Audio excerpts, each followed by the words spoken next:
Sir allegation ఈ ratio కనుక్కోవడం ఎలా సార్? చాలా సింపుల్ సార్. ఎప్పుడూ కూడా రైట్ లోయెస్ట్ వాల్యూ అనేది లెఫ్ట్ హ్యాండ్ సైడ్ ఉంటుంది, హైయెస్ట్ వాల్యూ అనేది రైట్ సైడ్ ఉంటుంది. లోయెస్ట్ వాల్యూ అనేది లెఫ్ట్ సైడ్ ఉంటుంది, హైయెస్ట్ వాల్యూ అనేది రైట్ సైడ్ ఉంటుంది. సగటు ఎప్పుడూ కూడా లోయెస్ట్ వాల్యూ హైయెస్ట్ వాల్యూ మధ్యలో ఉంటుంది.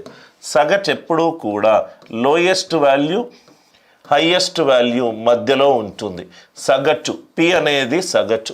సగటు ఎప్పుడూ కూడా లోయెస్ట్ వాల్యూ హైయెస్ట్ వాల్యూ మధ్యలో ఉంటుంది. సో సగటు ఎప్పుడూ కూడా లోయెస్ట్కి హైయెస్ట్కి మధ్యలో ఉంటుంది. రైట్.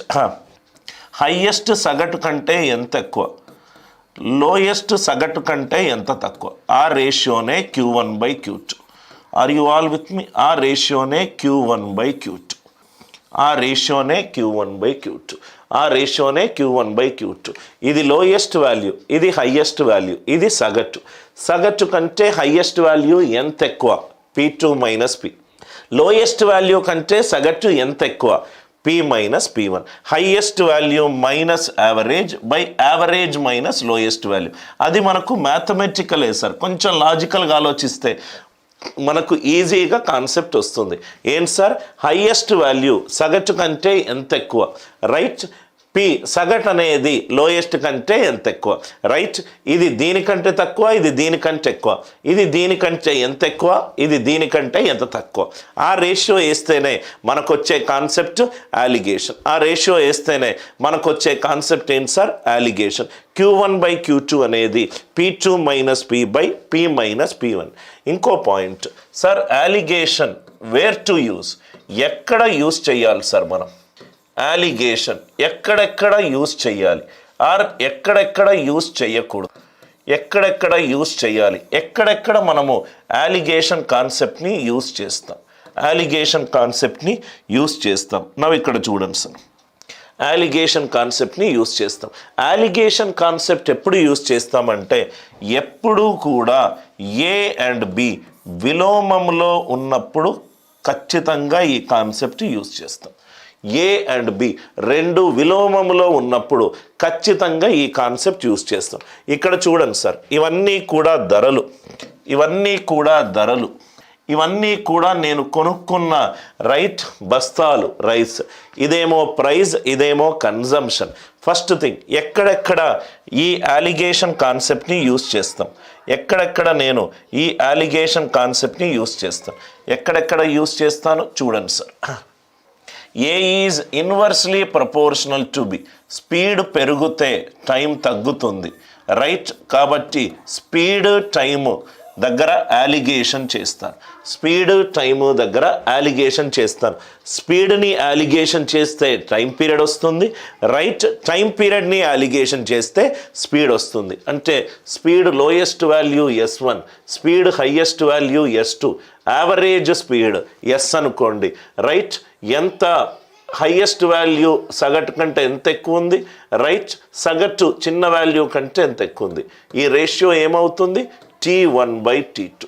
ఈ రేషియో ఏమవుతుంది? T1/T2. దీనిని అలిగేషన్ చేస్తే ఇది వస్తుంది, దీనిని అలిగేషన్ చేస్తే ఇది వస్తుంది, దీనిని అలిగేషన్ చేస్తే ఇది వస్తుంది. ఏ అండ్ బి ఎక్కడైతే విలోమము ఇన్వర్స్ దగ్గర ఉన్నారో అక్కడ మనము ఈ కాన్సెప్ట్ని యూజ్ చేసుకోవచ్చు. First point clear. నెక్స్ట్, జామెట్రీలో పొడవు వెడల్పు, పొడవు పెరిగితే వెడల్పు తగ్గుతుంది, వైశాల్యము కాన్స్టెంట్గా ఉంటాయి. Length is inversely proportional to breadth.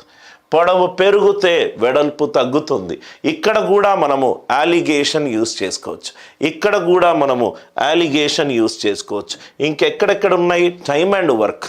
Time and వర్క్లో మనుషులు పెరిగితే అది రైట్, మగవారు కావచ్చు ఆడవారు కావచ్చు. మనుషులు పెరిగితే నాకు ఆ పనిని చేసే రోజులు తగ్గుతాయి, నాకు ఆ పనిని చేసే రోజులు తగ్గుతాయి. మెన్ పెరిగితే, మనుషులు పెరిగితే చేసే రోజులు తగ్గుతాయి. Inversely proportional.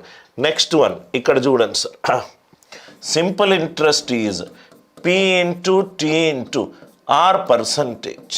Simple interest is P × T × R percentage. Interest గనక సమానమై ఉండి టైం పీరియడ్ సమానం అవుతే P ఇంటూ ఆర్, రెండు చరరాశుల లబ్ధము కాన్స్టెంట్ అయిందంటే ఈ రెండు చరరాశులు విలోమంలో ఉన్నట్టు. అంటే ప్రిన్సిపల్ని నేను అలిగేషన్ చేస్తే నాకు రేట్ ఆఫ్ ఇంట్రెస్ట్ రావచ్చు.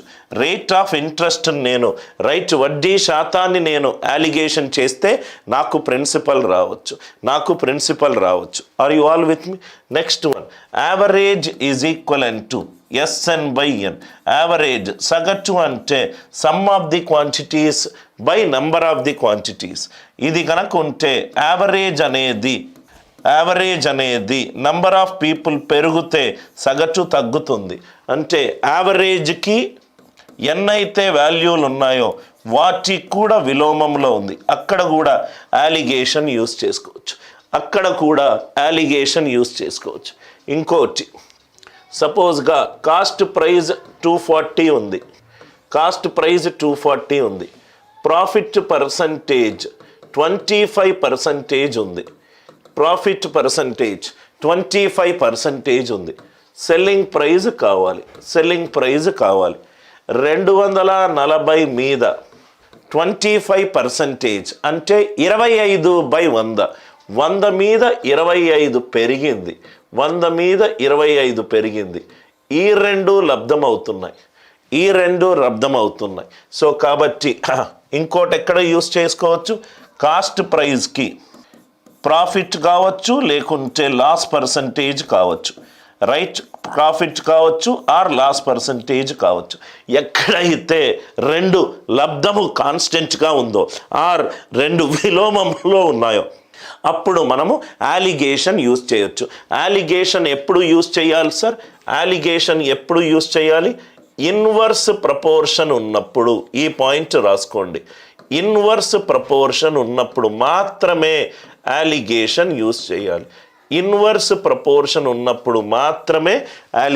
యూస్ చేయాలి. అందరికీ ఈ పాయింట్ క్లియర్గా అర్థమైందా?